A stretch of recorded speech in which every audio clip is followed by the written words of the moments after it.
Hello everyone! Mga katanungan tungkol sa SSS ay atin pong sagutin. Tanong po ito ng isa sa ating mga subscriber. Ang kanya pong katanungan ay kung may existing na multi-salary loan po ba daw siya at maglo-loan siya ng calamity, kung ibabawas ba ito sa salary loan na existing. Ang sagot po dyan ay hindi. Hindi po ito ibabawas. Kung may existing loan po kayo at kayo po ay mag-a-apply ng calamity, ay buo po ninyong makukuha ito. Pero, ibang usapin naman kung kayo po ay naunang kumuha ng calamity loan. Tapos ay nag-file po kayo ng salary loan. Ang balance po ng calamity loan ay ibabawas po sa inyong salary loan.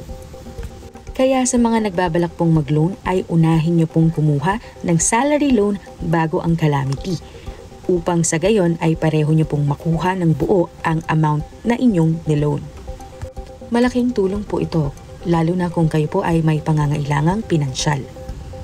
Paalala lamang na dalawa ang inyong niloan, kaya dalawang amortization din po ang huhulugan nyo buwan-buwan.